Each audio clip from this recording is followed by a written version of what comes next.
Get more confidence, dates, and sex. Build the relationships and lifestyles you really want. DatingSkillsReview.com presents a training program for dating with different world-class experts in every single episode, teaching you the secrets to their skills and success.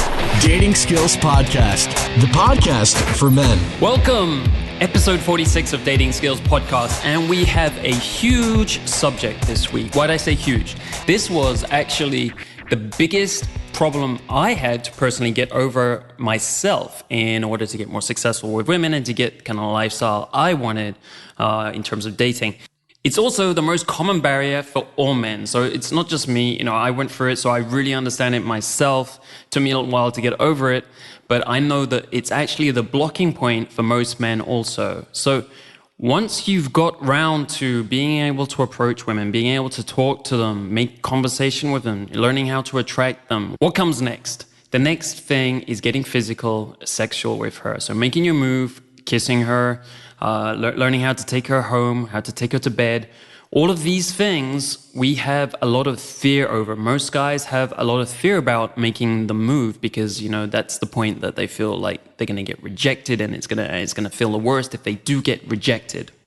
So this is a really valuable subject. I'm sure a lot of you out there are struggling with this or haven't really got this down and don't feel comfortable with this area of your lives. So today we are talking to a guy who has worked a lot on this particular subject, so it's really great to have him on the show. His name is Jason Capital. You may have heard of him because he's been training for a few years in Los Angeles. So he's been training guys in clubs and bars, teaching them how to approach and attract women. For the last year, he's changed that focus, and he's really been working on, developing training courses to teach more men, to allow more men to buy his knowledge and learn from him. And he's become really popular just over the last year, so much so that we've had a lot of user requests for reviews, and we reviewed a couple of his courses in October this last month. And they both got solid ratings straight out. So I'm really happy to have him on the show. I know he's got some great quality advice specifically on this subject, so looking forward to dig into it and help you guys get over this little barrier here. A reminder for you guys, as always, anything we mention on the show, and we mention a few things on this show, anything we mention, there'll be links to it in the show notes, and of course we'll have the transcript for the whole interview, and you can find that at datingskillsreview.com/DSP46. That's /DSP46. Last thing before we start is that I've also got a little bit of news about the Dating Skills Podcast. That is that in October, we had 50,000 downloads. That is a lot of downloads, and really it's grown exponentially every month. So I'm so happy about that. It means we got a lot more subscribers and a lot more guys are benefiting from this content and obviously liking it a lot. So thank you for all of your support. Thank you for, sharing it with your friends or adding ratings and reviews on iTunes, which helps us. All of this has helped, really build this and spread the word about Dating Skills Podcast. Now, I would love if by end of year, before 2014, we could hit 100,000 downloads per month. That would be meaning that there's 100,000 audios going out there per month, helping guys solve this part of their life and really, as a consequence, changing the world. So, I would love that if you would help me. The ways you can help it is again, sharing with your friends or adding a rating and review on iTunes, which you can do anonymously and will help more people to learn about us. So hoping we can hit that 100,000 mark. Now let's get to this interview with Jason Capital.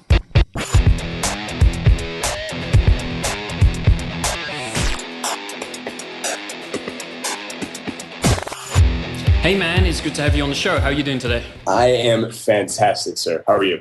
Yeah, I'm doing great too. We're both in sunny places, so that does it well for us. I want to get into some background about you, so everyone who listens to the show knows exactly who you are and how your life is and everything. So where are you living these days? Where are you hanging out, and what you spend your time doing? Where do you meet women? What's your life like? Sure. So I live on the mean streets of Los Angeles, California right now. I used to live on the west side of LA, which is more near the beach. About a month ago, I actually moved out more into the Beverly Hills area as I was I was getting more opportunities with like radio and TV and stuff like that. So this is just a little bit closer to that. So I wanted location for that. Dude, my life in the last year or so has purposely and consciously become way like more focused on, I guess you can call it my path or my mission, or like the thing that I'm trying to create in my life, which is some combination of, you know, like a great social life and a great business. Those are like the two things I focus on. So, you know, if someone were to ask me like what a typical day was like, like, you know, a year ago, I literally wrote down in my journal, I was like, this is what I want my life to look like a year from now. I want to wake up, I want to work for a few hours, and then I want to have sex. Then I want to work for a few more hours, and then I want to work, I want to go to the gym, I want to have sex, I want to eat food, I want to read, and I want to go to sleep. Like that was really what I wanted to set out and create, and that's basically what it's become. So it's pretty good. Excellent. Sounds good. How old are you? I am 25 now. Okay, cool. You're pretty young still. So I guess, what's the longest relationship you've had, and how many relationships have you had so far? Ooh, you know, it's the first time I've ever been asked that question. So I was a virgin until I was 20. Since then, I've had 3 relationships, and the longest one lasted about 6 or 7 months, I think. She heard this. She'd be pissed off. I didn't know how long it was. It was something like that. I don't know. It's funny because the first, you know, because I started off as a virgin and did not know what to say to girls. Would get like tongue-tied, nervous, boring, like a lot, like, you know, afraid of rejection, like all kinds of like issues. I dealt with basically everything. And once I really got things going and I had a lot of momentum with game and picking up chicks and stuff like that, that was all I wanted to do. So for, you know, up until maybe last year, my sole focus was basically cold approach, pick up girls, go to bars, take them home, you know, sometimes go back to the bar and try and get more girls. Like that was all I really did. And then about 6 months ago or so, my mindset actually has kind of shifted from more like you know, what I call it, like a cold approach mindset versus more like a cool guy, social circle mindset. Right. And that's changed a lot of things in my personal life, in my social life, in my sex life. And truthfully, it's been way fucking better this way. What do you find that is like has changed? Is it where you're putting your time in, or, you know, does it make you feel better? I mean, like, could you describe that a bit? That would be interesting. Yeah. I think this should help a lot of guys out, especially if you're a dude who's listening right now and you're in this like cold approach mindset. What I think is really strange about this whole community is that so much time and energy and effort and thought is put into and invested in cold approaching girls. In like this idea of you're walking down the street and you see a cute girl and you have to go approach her and you know, approach anxiety and what do you say and what do you do and what, you know, what if this happens? What if people hear? Like there's so much focus put on that thing. And when you put so much focus on anything, you make it seem a lot bigger than it actually is. Like approaching is not a big deal. It never was supposed to be. It's not like it's nothing. Like if you're a guy who doesn't know how to approach girls, if you were to put the time in to learn to get really like amazing at approaching girls and it became effortless and natural for you, you would turn around and say, I put all that like I worried so much about that, like for that, like that was nothing. Because what happens is when you start approaching girls, you notice that you can open with anything. You can start a conversation with anything. And, you know, after 10 seconds, you're already talking about something else. So it was like I never understood why guys put so much time and concern into this approach when it's literally like a microscopic part of the big picture and what matters when it comes to becoming like a badass with women. Right. Does that make sense so far? Yeah, that makes total sense. Yes. I think, you know, part of the focus on cold approach is good in a way, right? Because it's just something new that they haven't done, and it's good to get that experience in it, and then kind of, as you say, it becomes a non-issue, right? As you've done, a lot of guys start focusing more on building social circles and something that's a bit more lasting than you know, one cold approach, you've done it, and there's no value to it the next day, kind of thing. But, you know, if you build social connections and social life, then it's there the next day. So there's a big difference in that. Exactly, and that was what, you know. So from 20 to 24, that's all I was doing. Day game, bar game, club game, doctor's office game. Like I was just sitting but like that was all I did was the cold approach, and it was like there was no idea of like patience or like long game or building it up over time. It was like I'm gonna either burn this candle now and fuck it, or I'm just gonna burn the candle and not be able to fuck it. Like that was the mindset. And what always struck me as ignorant or just stupid about this whole approach was that there was no ROI in doing it. Like the only return on investment you would ever get was that if it worked, you know, a small percent of the time, then you would have sex with a girl and that would be it. And what I found was there was a guy who came into my life who's become a very good friend of mine. His name is Greg Greenway, and he's run socialcircletraining.com. And he kind of showed me, like, dude, you have such sick cold approach game and bar game and pulling girls from home and shit. If you just took those skills and you applied them to more of like a social circle paradigm, your life would change. Right. And I was like, all right, dude, I'll try it for a little bit. We'll see what happens. And the last 6 months or so of my life have just been insane, dude. So now it's like, if I go out with friends, I'm not going out with the mindset of like, I need to pull girls home tonight. I need to have one night stands. I need to cold approach all these girls. I barely even have to cold approach girls anymore, because what happened was, first night I go out with him, I have these skills. I have the ability to like open a girl, banter, turn her, flirt her, make her chase me, all that shit. We would go out, and instead of me going to approach some hot girl to try and, like I said, burn the candle, instead I would go up there and, just be friends with her. Yeah. Just talk a couple minutes and then quote unquote put her in my friend zone and then have her join our group. And no one's hitting on her. No one's like trying to game her. We're just like, we're cool fucking guys hanging out. We're going to bring her into our world. And we would do that. And then it's, you hang out all night, you have a good time. She introduces you to some of her friends. You don't try and fuck them either. Okay. I know a lot of guys listen, like, all right, well, I can fuck the friends. Like, no, chill out, man. Don't try and fuck those girls either. Just be cool. And have fun, because, girls are very aware of like when a guy is like trying to push for some agenda, or when he just is cool and laid back and wants nothing. And they want to be with the second guy. They want to be friends with that guy. Right. So they come in and hang out with us. We all exchange phone numbers. We're like, yeah, what do you guys do tomorrow? Okay, awesome. Yeah, we're going to go here. We'll all go there. That'll be great. Boom. So, we go out the next night, and now it's me and Greg, and we have 4 girls rolling with us. We're not trying to fuck them. Again, not trying to fuck them. We're just being friends with them. They're in our friend zone. Right. We put them there. And we go out, and now any girl in that place that we want to talk to, these girls are like, they're literally asking us, like, all right, so what girls do you want to talk to? Like, who do you want us to introduce you to? And it was like instant. I was like, holy shit, like, you got to be kidding me. It's that easy? Like it was that simple? Because obviously, you could ask any girl on any street in any country, anywhere, and you could say, listen, do you feel more comfortable when you meet a guy through a friend, or when he just randomly approaches you at a bar or on the street? Totally. And there is a certain subconscious like level of trust that happens when we meet people through a friend, as opposed to like a random cold approach.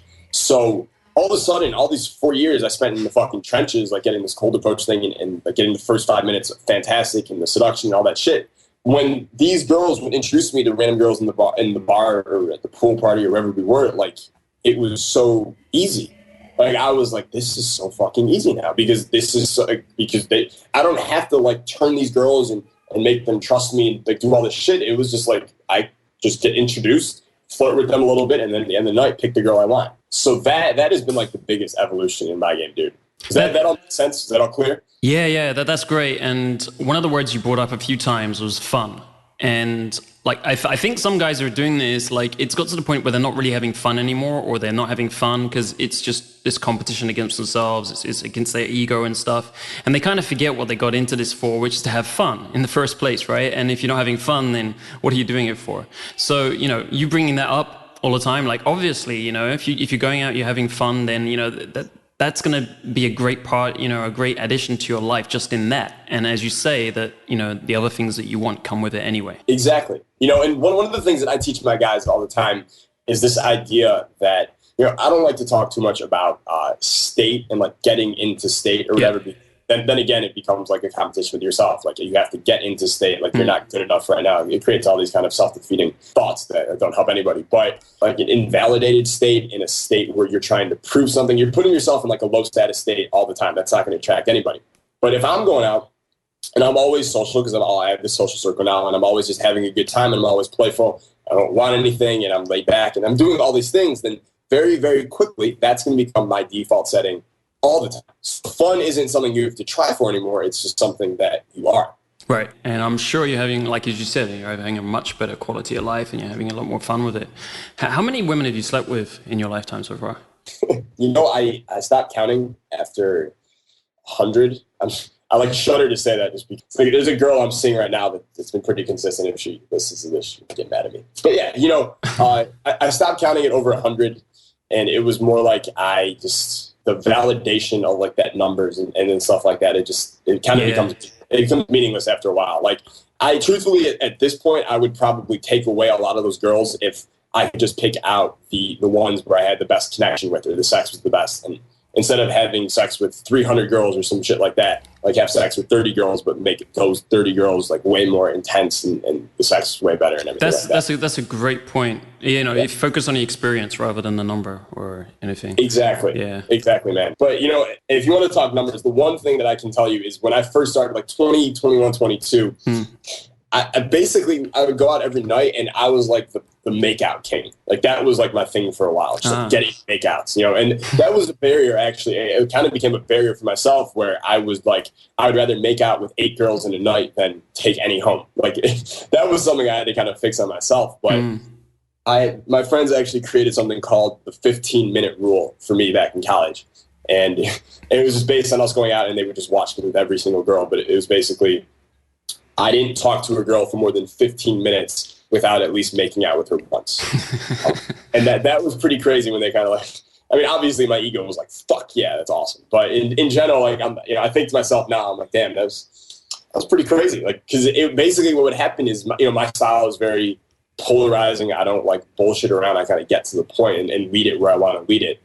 So either, it usually worked most of the time, but if a girl wasn't feeling it, I didn't have to wait 15 minutes to find out. You find out very quickly which ones you're going to be making out with 8 minutes from now and which ones, hate themselves and don't want a shot with Jason Capital. Right. Well, it's great that you bring that up because what we're going to talk about today is basically, taking it to a sexual level, making out with girls or taking it further.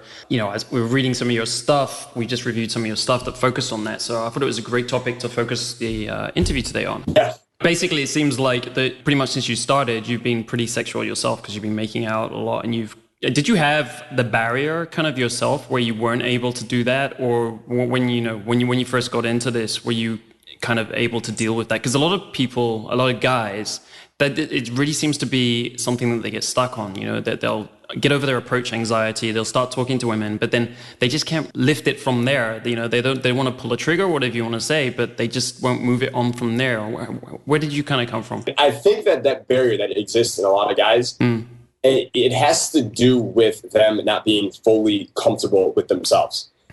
What I've always found and what my top students have always found is that when they got to a point where they finally like fully accepted themselves and became comfortable with themselves and were able to say to the world like, yo, this is me, love me, hate me, I don't care, I'm gonna have some fun. Like when they finally were able to get to that point and really like feel that way, there was no like magic trick to like get over like pulling the trigger, as you said, or getting physical with the girl. Because once you're comfortable with yourself, touch is natural. Like two people who are just very comfortable with each other and very comfortable with themselves, and they're they have a vibe between them, they're just going to be touching naturally. Touch is something that we naturally do, that we're supposed to naturally do all the time. Like human beings just like touching and we like being touched. So to the guys who don't have that yet, I would say, don't look outward, look inward and see what it is. Like, why are you still not at the point where you're comfortable enough with yourself to touch someone? Does that make sense? Yeah, it does. And like another question you could ask them is, well, I've lived a bit in Latin America, Spain, and places where people are a lot warmer, right? So they'll be touching you naturally. They're just guys and girls will touch you a lot more than, say, in the States or definitely in Asia, for example, where they touch you a lot less and they're kind of averse to that kind of thing. So, I think different guys have different environments where they grow up, but mostly in the US, they're not as used to being like really warm, like a Latino maybe. But, just with your guy friends, there's different levels I think that guys have grown up with, right? Some guys, they're, a bit more touchy with their friends, like pushing them around and stuff like that. And maybe that's a way of thinking, like taking a first step. What kind of first steps would you suggest guys start thinking about, like just to become more, as you say, comfortable with this, like thinking of their relationships they have with whoever it is today? What kind of things should they think about being comfortable with? Okay, so two things come to mind. One of them is, I don't know if you can post the link, maybe wherever this podcast will be heard, but there was an article on I think it was the website is called theartofmanliness.com or something like that. But they posted an article a couple months ago where it was basically about how guys and like guy friends used to touch each other a lot more about 100 years ago. And there was like 60 pictures of like guys in the army and guys, friends at work at the bar in like the early 1900s. But these guys would like hold hands, sit on each other's lap, like arms around each other, hugging each other. And it wasn't, gay. It was just, it wasn't a big deal. it was just normal. Like girls, they like to, like, you know, hug each other and hold hands and random stuff like that when they're hanging out. And guys back then, they did that, you know. Like I'm not like, you know, to this day, for whatever reason, whether it's me internally, whether it's social programming, like I'm not comfortable holding hands with the guy. But it just goes to show, like you know, the environment obviously plays a huge role, like you were saying. So one, I think just kind of getting in your head that like guys not touching each other or touch being a weird thing or whatever it is not like a normal thing. That's something that culture has kind of like brought up in the last couple of decades. But like for hundreds of thousands of years, touch is a very natural, normal response. So that would be number one. Number two, like generally speaking, like you have to get in your head that you're now like the touchy guy, you know, and not like a bad way, not in a creepy way, but you're just the guy who has no problem just like touching people, you know? So literally I would just say, just get started practicing touching everyone you know. Like everyone you talk to, you know, like touch them, like hit them on the shoulder, give them a high five, shake their hand, push them away. Like just get used to like playfully touching people. And that's the biggest key. Is I kind of like pause to give this advice over a podcast because I can't see these people live. But a lot of times, if you know, I've told guys this, whether it's through a newsletter or a video or something, to start like touching people more often or whatever. And they'll do it, and they'll come back and like, I got a creepy response, or someone said I was being weird or like kind of freak people out. And it's because like you don't want to do the creepy touch. Like touch becomes creepy when you leave it there. So if you're talking to a girl and you guys are actually vibing and connecting and you're alone and you like put your hand on her knee, it can be good and it can turn her on if you hold it there for maybe 1, 2, 3 seconds and then you take it off. If you leave it there for 10 seconds, that touch just went from a turn on to creepy. So when you're touching people, when you're practicing being touchy, when you're becoming like the guy, and I'm just a playful touchy guy, take away the touch before it reaches that point of, now this is getting weird. You know, so one of my favorite things I used to do when I was younger, when I was practicing this, was I would practice hugging every girl. You know, like, you know, if you ever met like a girl who's like, when you first meet her the very first time, she like goes for a hug and she's like, I'm just the hugging type. Like I'm just that kind of person. Have you had that? Yeah, well, actually, you know, I've lived in a variety of countries where basically it was really normal. So, you know, I grew up in France and Spain and places like that. So if you're not kissing and hugging people, you're weird. So, you know, for me, it wasn't as much of an issue. That's perfect. So like in Los Angeles, for the most part, that's not like a normal thing, but there is like a subculture of like a spiritual culture of hippies, yoga, stuff like that here. So you'll meet these girls sometimes, and very first thing they'll do is they'll give you like a 5-second hug. That's just what they do. So, but when they do it, they'll kind of laugh at you and say like, I'm just the hugging type. I like to hug people. And they'll give you a big hug and then they'll walk away. Or they'll end the hug. So one thing you can do is with every girl you meet from now on, even every guy, if you want, I don't really care, like, be the hugging type for 2 weeks, just to like get comfortable touching people, hugging people. And you can say like, you know, I'm the hugging type. So one thing I would do is I did that for a little bit. And then what I kind of picked up on was, you know, I'll do this with girls. I'm the hugging type. And then after a couple seconds, I'll look at them, I'll hug them and I'll say, okay, that's enough. Get off me. And then you throw them away. You know, so it's like you touch them, but you're always taking it away first. Always be the one to take the touch away first. So it's just something like that is, you know, is a great way when you first meet a girl, you hug her and you say, all right, it's enough, get off me. And then you throw her away and it like instantly sparks that attraction, that tension. And now you guys have a different vibe going. You have the sexual communication vibe going instead there. Right. It opens up all that communication. A few things you said there. The Art of Manliness article. Yeah, anything we talk about on the show, that will be in the show notes, guys, afterwards. So don't worry about that. They'll be there for you. And like you were talking about guys holding hands. If you haven't been to China, it's kind of weird to go there the first time because you'll see guys walking around holding hands, fathers and sons and brothers, and it's 100% normal. But the first time you get there, you're like, hey, you know, what's going on? Are they gay? And no, it's just natural. So like to your point that, you know, I think things have changed over time. You know, China was a bit more stuck, let's say, in the past than other places. So, you know, I think it's, you know, that's kind of reflective of that. A point you didn't bring up, which I think is interesting, is like you're talking about the creepy vibe. Is like when you're looking at what you're doing or you're thinking about it consciously. Have you noticed that? Can you say that one more time? What do you mean exactly? Yeah, sure. So when a guy goes to touch, you know, he's thinking about, you know, I should be more touchy and I should be, you know, be more like physical with people just in general. But what he does is when he does it, he looks at what he's doing. So for example, he puts his hand on the girl's knees, the example you gave, and he's looking at the hand, right? And then it, you know, gives off that creepy vibe straight away because it looks more like some kind of conscious action. Exactly. Yeah. I mean, if any guy here is actually looking at the touch that they are providing, then you need to stop that immediately. You know, like cut that off immediately. Don't look at the touch. Like, be looking at her in the eyes when you are touching her and nowhere else in that situation. Because if you were looking at where you're touching with your hands or whatever, yeah, that's just like, I'm imagining like a serial killer, like looking at it. Or, you know, he slowly strokes your hair and he's looking at it. Like, keep the eye contact going. Touch for a second, take it away. Yeah, and if you think about it, you know, people never look at what they're when they're touching each other. They're not looking at that. So that's why that turns out weird. Part of what makes it weird is, and I mentioned this at the beginning, is when she feels that you want something from her, or that you're doing something because you're coming from a place of want, that makes it creepy. Okay, you need to come from a place of have, or a place of fullness or abundance, whatever you want to call it. So if you're looking at where you're touching, it communicates to her on a subconscious level that you're doing it because you want something. But if you are comfortable and happy and you don't need anything from anyone and you just want to share these good positive vibes and emotions with everybody, you'll touch them just to share that for a second, and then you're boom, like, you take it away. You're already on to the next thing, sharing those good positive vibes with someone or with the world.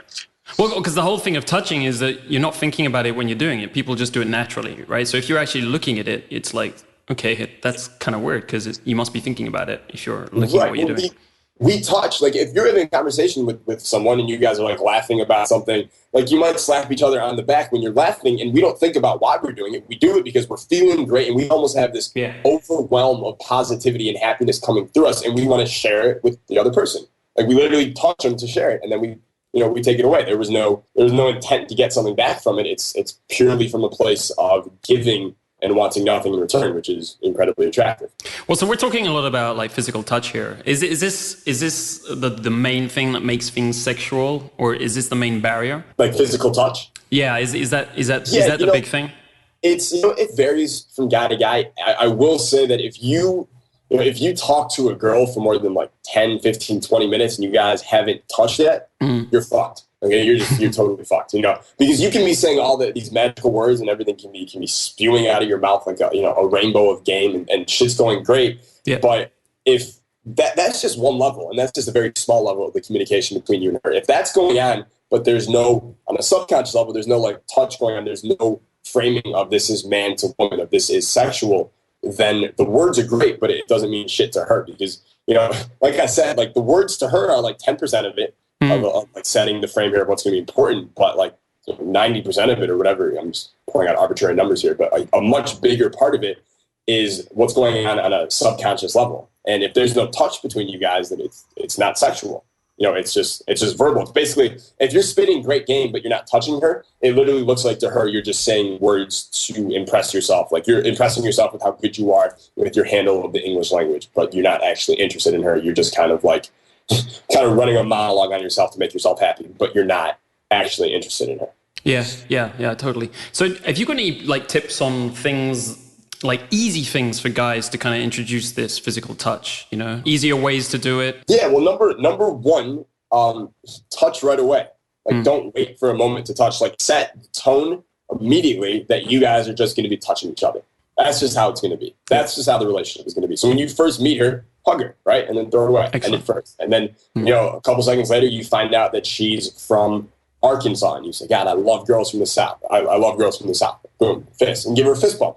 And then, you have a fist bump. And now all of a sudden, you guys, like this frame has been set that you guys are going to touch each other. So maybe she might touch you later, like because you've already initiated touch a couple times. So that's number one, is like set the tone early that you guys are just going to be touching each other. Okay. Just one thing there. You said like, immediately hug her. But if you don't know her, is that something that you can do? Well, that's what I was saying before. For a couple of weeks when you're practicing, literally say like, if it's a cold approach, don't do that. I'm speaking more of like socially. Great. You get introduced to something. Like I said, like what I gained and what I'm teaching now is it's kind of moved away from cold approach simply because it's getting everybody better results. But you meet someone through a friend, you get an introduction, like just hug them for a second. Say, I'm just the hugging type. Like that's just what I do. And then you hug her. And then you say, all right, that's enough, get off me. You throw her away. And then you look away or whatever. Just kind of set that little vibe between you guys. But, even if you're not comfortable hugging, like when you give her a handshake, like, one of the things I used to do was just, I always say is never give a girl a normal handshake. So a typical like business handshake is you guys shake hands, you look each other in the eye, up and down for a few seconds, and then you let go. So never, ever do that because she's basically been conditioned from a young age that people she shakes hands with like that are not people that she has sex with. People she shakes hands with like that are people that she does business with, that her parents know, friends, stuff like that. So a lot of times I would just take a girl's hand and I would shake it like 2 feet up and down in the air, like back and forth, instead of like a small handshake. Just something weird like that. It's just kind of quirky, smiling. But that immediately sets this tone that like, things are going to be different between us. We're going to be playful between each other.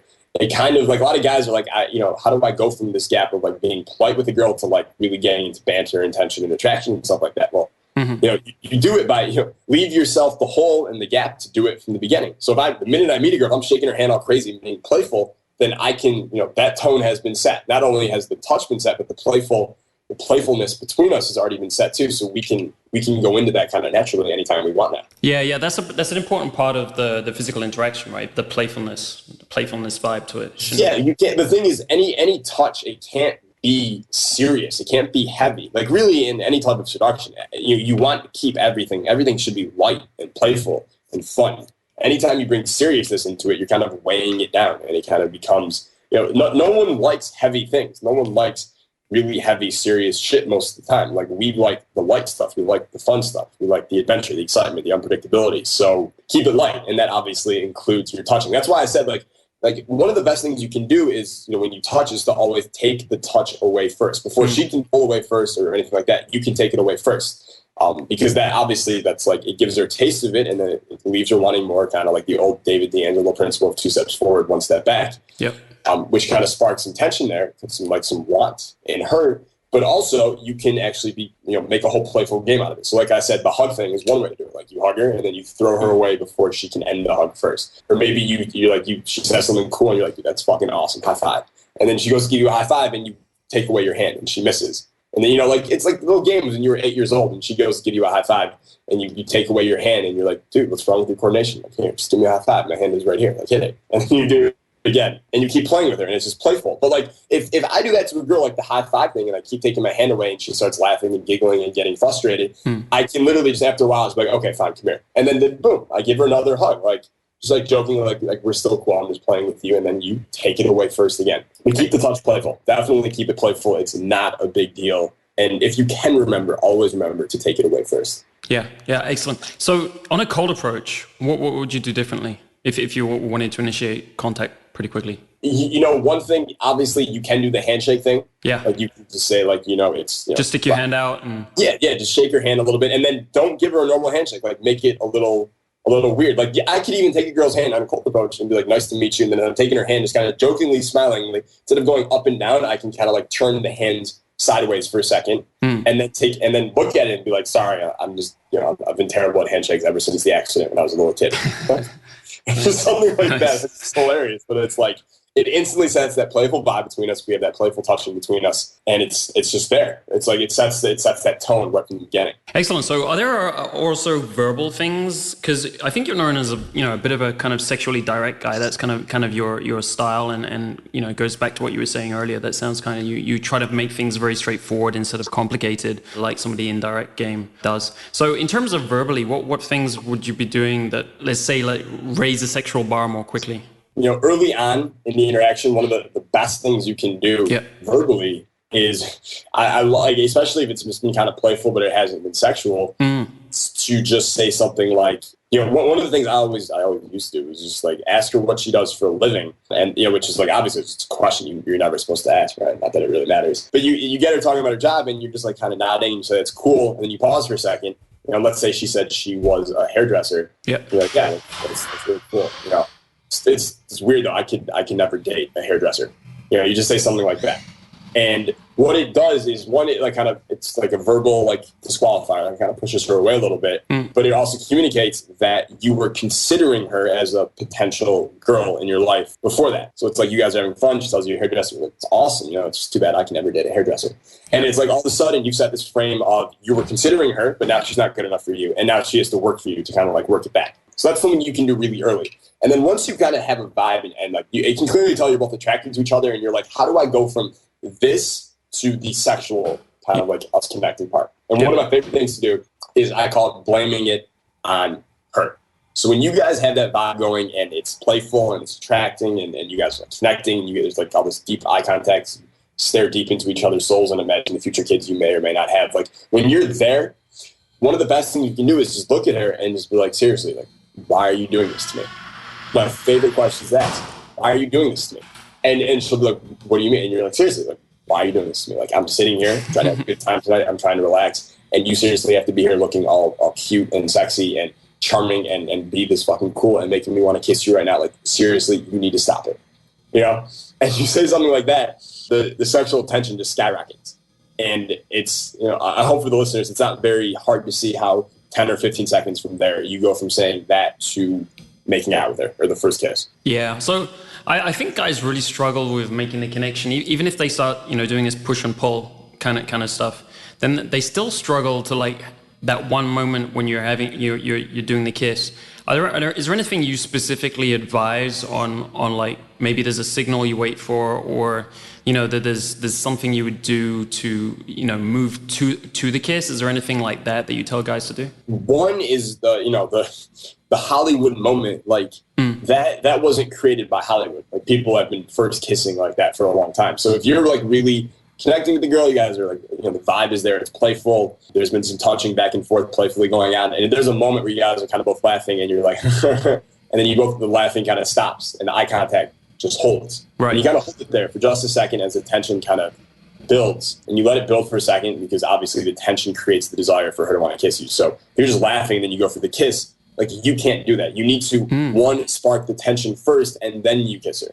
Because if you're just both laughing, there's no tension there, and you go for the kiss, she's like, it's weird for her. She, in her mind, she only wants to kiss guys in the moment. Like, she can be totally attracted to you, but if there's no tension in that moment, it's going to be off for her. It's basically like you saying you don't understand sexual communication. So what you want to do is you want to spark the tension, or make sure the tension is there first before you kiss her. So if you're both laughing and you both, the laughter kind of dies down and it becomes silent, like it is even, you know, with me and you right now, and we just pause for a second, that gives space for the tension to actually build. Like, you can even feel it right now as we were just doing this here, at least I could. But let me kiss you now. But you pause for a second and you hold that eye contact and you don't budge, you're right there. That allows the tension to kind of skyrocket really quickly, in like a matter of 1 to 2 seconds, 3 seconds maybe. And then once that tension is there, she's either like, I need to run away from this guy because this is scary. Like, tension is scary for girls. Or you need to slice through that tension by slowly going in for the kiss. So that's like the number one thing. Make sure that you create and you spark and you amp up that tension first before you go in for that first kiss.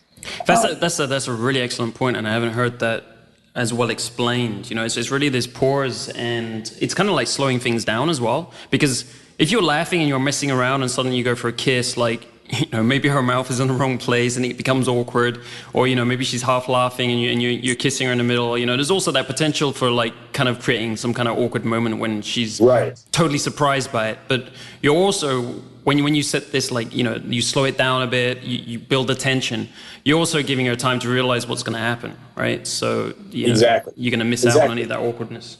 And if you're the guy who comes in and you're like laughing and you're going for that awkward kiss, like mid laugh or mid chuckle or something like that, like, not only is that communicating, you know, but you're not experienced, you don't understand sexual communication, but it also basically communicates to her that you are a man who cannot handle the tension.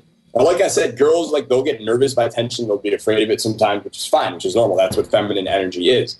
But she wants a man who can handle the fucking tension, right? If this is a man that she's going to give herself to, then she needs to know on a subconscious level, this is a badass motherfucker. Yeah. This is a guy who can handle the tension. This is a guy who can lead her through the world, that can, you know, make sure she's safe. She can feel safe around. And if you literally can't even handle just a little bit of tension with a girl, like, how the fuck are you going to be the guy who gives her the best sex of her life? Or how the fuck are you going to be the guy who can lead her through the world safely? You know what I mean? Yeah. So if, like, literally, like, you need to show her in that moment, man up, that while she's the one who's getting nervous and fidgety in those 2 to 3 seconds of tension, that you can be a fucking man grounded right there and holding it, and not fidgety, but holding that tension, basking in that tension, like letting it, like, flow through your body and handle it, and then slowly going for the kiss. If you're a man who can do that, that tells her everything she needs to know about how much of a badass you are. Yeah. This is awesome advice, guys. So really like, maybe re-listen to this a few times, because it's great stuff. And, you know, if you think about it, I'm sure you can get it, especially if you think about movies, like you were just saying, you know, like you can often see that moment in the movies. So it's, you know, there's many models kind of like guys can look around and see, yeah, I've seen that before. So that makes it easy. Like I'm thinking now, like some guys might feel like they're in a disaster recovery situation. Like I think this is one of the big things, is like they're like, maybe I'll go for it, and it doesn't go wrong for whatever reason. Maybe I tried to do this tension thing, and then I went for it, but she just kind of turns her head or something. Can you give some tips on like basically making guys feel more comfortable about that, or like recovering from that situation, and some of the ideas of why that might have happened? I don't want anyone to get the idea that I'm like, super master pimp who's never failed with the girl. Like I've certainly gone in for kisses with girls and not gotten it back. Like I've certainly been rejected on a kiss. The key thing you have to remember is it either A, did she turn away because she actually doesn't want to kiss you, in which case, it had nothing to do with that moment of kiss. It had to do with something that happened before, whether, there was no attraction between you guys, there was no vibe, she's not comfortable with you, she doesn't really like you. Like that's one thing. If you get a cold turn away and she's like shocked that you would even try to kiss her, then you need to reassess what you're doing beforehand. However, if I go in for a kiss and I get like a giggly turn away, that's something totally different. And that is something that I think some guys actually interpret as rejection. And that's not rejection at all. That's literally her saying like, I want to kiss you too, just not yet, which is basically all she's saying. So in that moment, and this is something I kind of mastered over time, but if I go in for a kiss with a girl and she kind of giggly like turns away and laughs, I won't like quickly jump back. I won't get fidgety. I won't get like sad. I'll hold it there for a second and just kind of pause.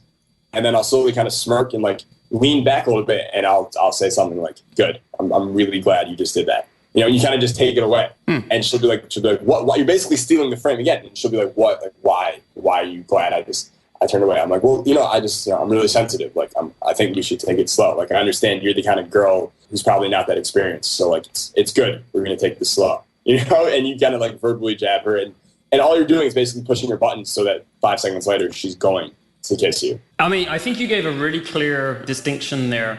Basically you said, it's bad if her body language starts moving away. If she turns away, then you like, there's probably something there you need to look at, like something went wrong. But otherwise, pretty much in any other situation, if she stays there, if she stays facing you and, she's not looking you like if she's angry or anything like that, then as you say, it's a good situation. It's just she's not ready. It's a great situation. Yeah. I mean, you like, a lot of times guys, especially like really the guys who are really good with women, they have to operate totally on blind assumption. Like they have to operate on just a full belief for no reason why that this girl just wants them, and they have to operate on that blind assumption for the duration of the interaction or whatever it is. But if you get that, like that is positive feedback right there that she is into you.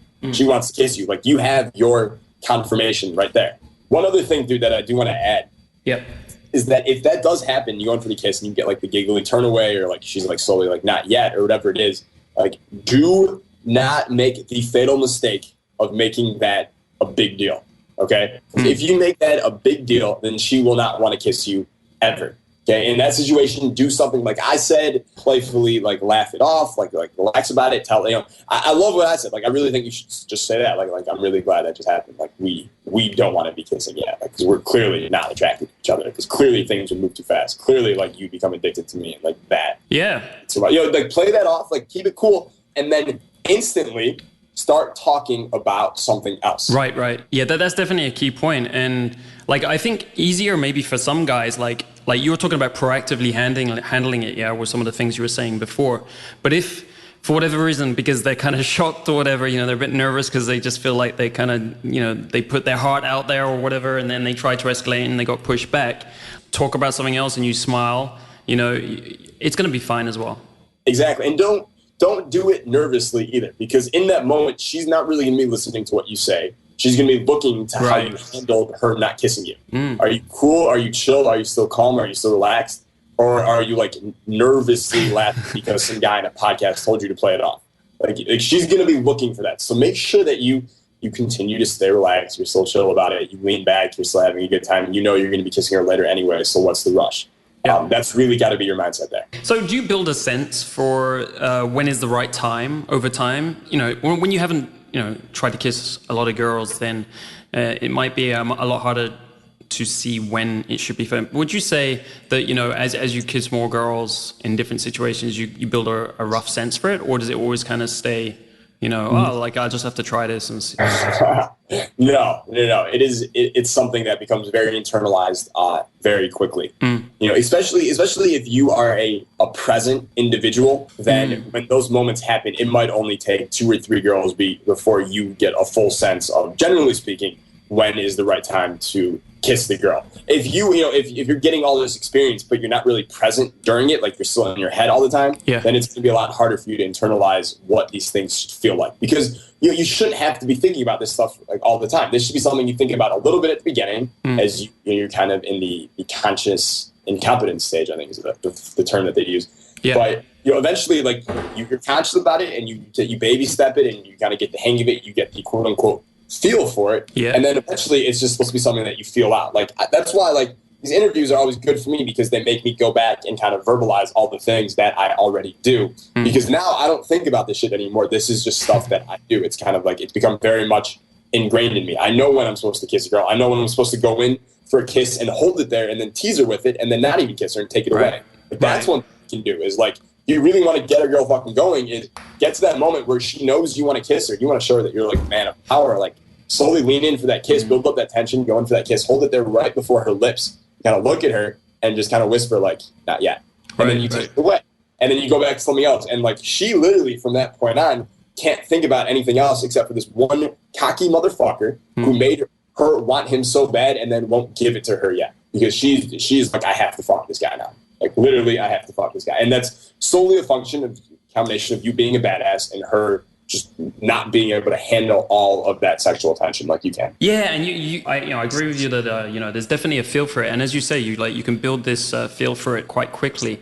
Just a quick comment on like way back when I was like getting into this stuff, I had that feel for it, but my problem was for a little while I didn't act upon it. I think maybe a good thing to tell guys is like if you think it's the right time, you should go.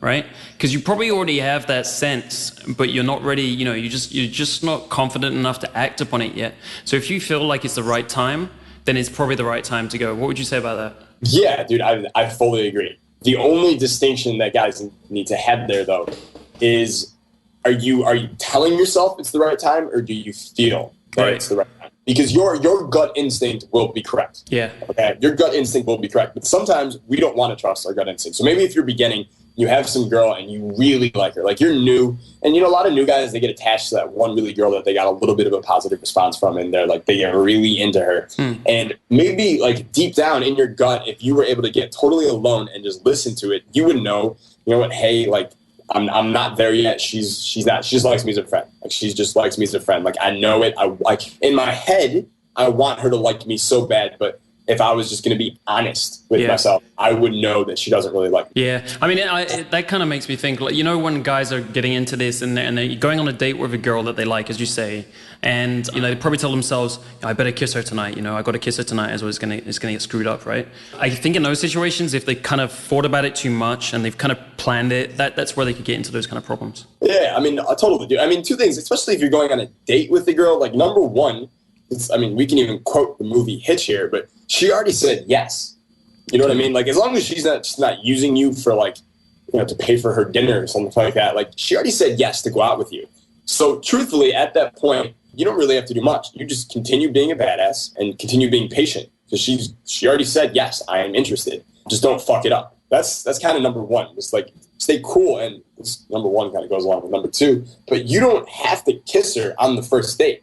It's not make or break on the first date. If you want to go against the grain, because that's how most guys think. Most guys are like, all right, I got the first date with her. Like, I'm going to wow her. I'm going to dazzle her. And then when I walk her door tonight, I'm going to kiss her, and then walk away like all smooth. Like, that's how most guys are thinking. They're thinking, I got to get that kiss on the first date. But if you can be the guy who is so self-assured that you go on that first date and you're flirting with her and you're teasing her and you're challenging her, and even you could be physically escalating and you're taking away, then you escalate a little more, and then you take more away, and you leave her wanting more every single time.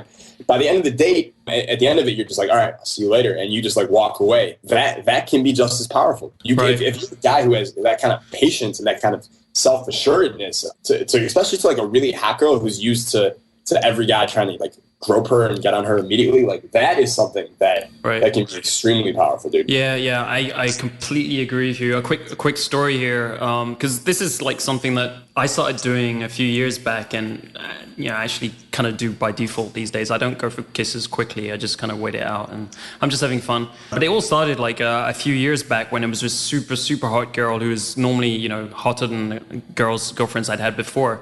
So, we went on a date and everything. It was a long date. It was a great date. And I didn't try to kiss her once. And at the end of the night, I just kissed her on the forehead and said goodnight. And in that moment, she went, wow. And then she went home, right? And she thought about it for the rest of the night. So, I think that's really a great point you make, because there are quite a few dating gurus that say you have to make sure you sleep with her the first night, or you have to kiss her the first night. And I don't think that's true at all. I have not seen any firsthand experience or real world experience that would make that true. I'm in full agreement with you right now, dude. Yeah, I mean, what you did there is fantastic. You're basically communicating to her you're so abundant, you're so sexually confident, she wants you anyways, that you can be patient. You can and it also communicates that you understand tension, because you going in like that and just kissing her on the forehead and calmly walking away, that leaves her with almost this ball of sexual tension inside of her, that literally every moment you're not with her and every time she thinks about you is just going to grow and become more intense every single time until, Right. One of the things I started doing is I would do something like that on the first date. And the second date is, as I would tell my friends, it would turn into a rape scene.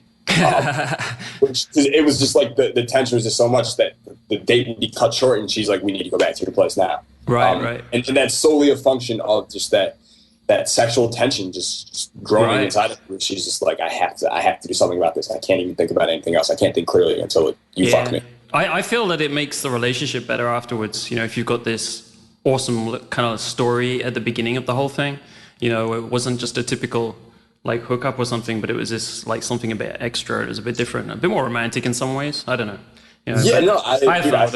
I fully agree. And I think that the reason that kind of idea of you gotta fuck her on the first date, or you have to get the make out really quickly. I think the reason that was so widespread is it wasn't based on real world results. That was just something based on a competition, as we were talking about at the beginning. And for me and for my clients, I'm sure for you too, I care far more about results than winning a dick contest on the internet. Totally. Competition, and as you said earlier, it can contribute to negative mindsets and hold you back. It just can really damage you, this competition mindset. So, great. Yeah. Well, I think we really covered this topic pretty well. One of the other little things I just wanted to, this is connected to, sexual escalation. I think from your point of view, I noticed you talk a little bit about NLP in one of your books. Is that something that you use a bit, or, you think that's useful? Yeah, I think there's parts of it that are useful. I know that there are some teachers out there that teach full NLP type scripts. Yeah. To seduce girls. I don't do anything like that for the most part, but there's definitely parts of NLP that can certainly be useful, for verbal communication and stuff like that. Yeah, well, that's why I brought it out, because it seemed like the way you brought it up was a lot more practical than a lot of the other stuff. Like you say, some of it can be pretty long-winded, and it's been around for 15 years, and it was one of the first things that came out of the seduction community. We think it's kind of unwieldy and can be really badly executed in court. So it's not the best thing, but you seem to make it quite practical and useful. Could you describe a couple of things you do with it? Yeah, well, I mean, one of the basic principles of NLP is talking about all five senses. There might be 40 senses, but all five senses that we really know about, touch, taste, smell, eyes, audio, or hearing. But basically, obviously, you want to evoke all kinds of different emotions in a girl when you're seducing her. You want to take her on an emotional roller coaster, an emotional journey. And it just, in conversation, as you're describing things, as you're telling stories, don't just focus on what you saw. Talk about what you were feeling. Talk about what you heard. Talk about what it smelled like.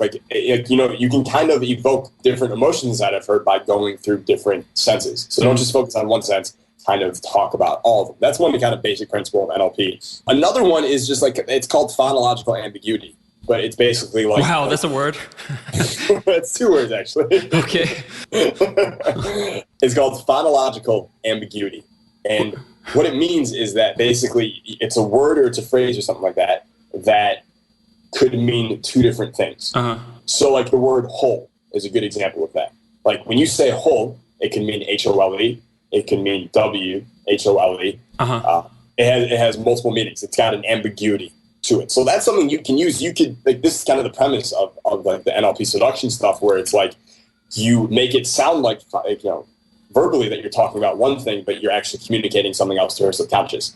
So if I say something like to a girl where, we're talking sexual, and I say something like, I know that most girls, like in today's world, they just want like a fucking man who will just kind of take control in the bedroom so they can just fully relax and let go and, and just as a whole be filled up with the entire experience. If I say something like that, there's an ambiguity to it. So I say as a whole, be filled up with the entire experience. Like it sounds like I'm talking about one thing, but to her subconscious, at least as the technology would have you believe, she hears her whole being filled up. And that kind of stuff, like, sometimes I do it because maybe it works, maybe it doesn't. Either way, at the end of the night, if I say stuff like that, I'll be chuckling to myself just because it's just kind of fun. Well, I think that's the point too.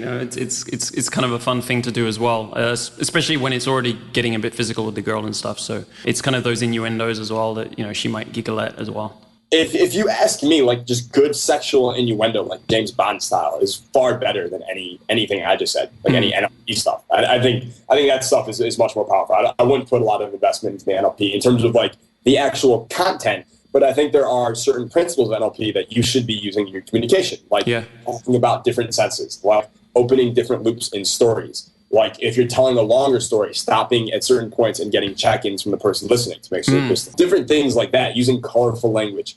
That kind of stuff is, I think that's valid, not just for girls. I think it's valid for life. I think that's kind of stuff that every guy should learn as he becomes just a better communicator in general. Well, excellent points there. I wanted to get your take on NLP. All right, so we're coming to a close now, and I want to ask you this question that basically we push past everyone at the end, which is, if you're someone who's starting from scratch, complete zero, right? So I haven't studied anything, I haven't really done anything, I don't have a lot of experience, and I'm a complete beginner at this kind of thing, what would be the top 3 recommendations you would give them to get good with women as fast as possible? Okay. Well, number 1, I'd say get on my newsletter immediately. like seriously, get on my newsletter as fast as you possibly can. That would be number 1. You don't have to buy any of my products. I'm not going to push anything here. Just get on my newsletter every single day. It's like 1,000 to 2,000 words of just pure like value and learning this kind of stuff. Excellent. And it's brand new every single day. Get on that, because not only when I write the newsletter, not only is like, are you learning a bunch of shit from what I'm saying, but what I try to do is I want to show you what a guy who attracts a lot of women sounds like, what he looks like, the things he says, the jokes he makes. And that's what I'm doing in the newsletter. So a mentor of mine actually taught me that. He said every day what you want to be doing is you want to spend at least 3 hours a day with someone who is 5 to 20 years ahead of you where you want to be. So you want to find someone who 5 to 20 years from now is where you want to be, and spend at least 3 hours a day with that person or a collection of people. Excellent advice. So if you read the newsletter every day, or if you read it twice, that might take you 20 or 30 minutes a day. So just that right there, you're kind of hitting part of your 3-hour quota of being around the guy who is a badass with women, who gets all the women that he wants for the most part. So that would be number 1, get on the newsletter.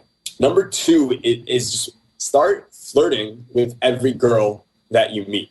A lot of guys, when they first come into this, they'll learn the information and they'll wait for like the one hot girl that really like kind of like sparks passion in them or inspires them.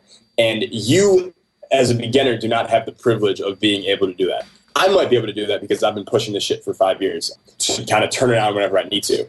But if you're a beginner, you need to start practicing right now. Look at every girl you see in your world, on your path, all the time. Just look at them as practice right now, and just practice flirting with them. You don't want anything from them. You don't need feedback. You don't need appreciation. You don't need validation. You don't need any of that. You're literally just work that part, that muscle in your brain that flirts. That's all you're doing. So when you're checking out from the coffee shop, instead of just paying them your money and not saying anything to the girl, start a little conversation with her. Make a joke about it. When she hands you the coffee, sip it and say, this is pretty good, but whatever girl was here yesterday, I just want you to know that she makes it a little bit better. Like just start flirting with everyone. Start challenging girls a little bit playfully, and just work on getting that going. As I said at the beginning of this podcast, the state that you are in most often becomes your default setting. So start consciously putting yourself in that flirting, playfully challenging state all the time. So 30 to 60 days from now, you don't have to practice it. You don't have to turn it on. It's just who you've become. That might be the most powerful thing you can do to start really working on your game. And number 3, find a couple friends who are already good with girls in your area and just start hanging out around them. Whether we like it or not people that we are around, we become. I think Brian Tracy says the 5 people that you're around the most is who you are, or is who you're going to become. Yeah. And, it's not limited to 5. It's not like 5 is a magic number or anything. It's just like the people that you are around the most are going to subtly influence you, whether you like it or not. So if you can start hanging around cool guys who are already good with women, you're going to pick this shit up so fast. So find a couple guys. Like, I don't care what you have to do to hang out around them. You fucking pay them if you have to. But hang around them, because it is going to accelerate your results at a rate faster than anything you can imagine. So, number 1, get on my newsletter. Number 2, start flirting with every girl. Don't want anything. Just like literally do like the throw and go. Just like flirt with her for a second and then be on your way. And see another girl, like flirt with her for a second and feel good about yourself and be on your way. You don't want anything in return. You're just working on that flirting muscle. And then number 3, find some friends who are badasses with women and hang around them as much as you can. Man, love those points. And the last one I'd say is relevant for everything in your life. It's from Brian Tracy, and it really does make the difference in anything you want to do in life, not just getting better with women. So some great advice there. Well, thanks, dude. It's been great having you on the show. That was awesome, man. I had a good time.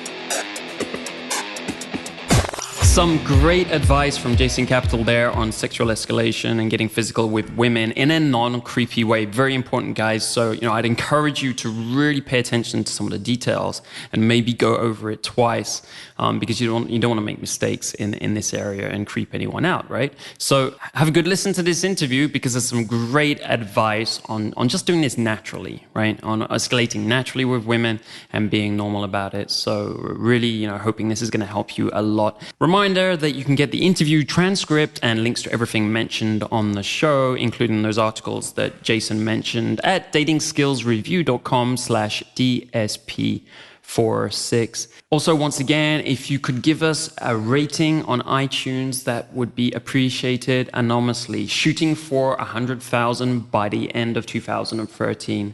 Thank you for your support, guys. And I'll talk to you soon in the next episode. Have a good one, guys. Dating Skills Podcast is brought to you by datingskillsreview.com, the #1 men's source for dating, sex, and relationships advice. Get the cutting edge advice now and create your ideal dating lifestyle.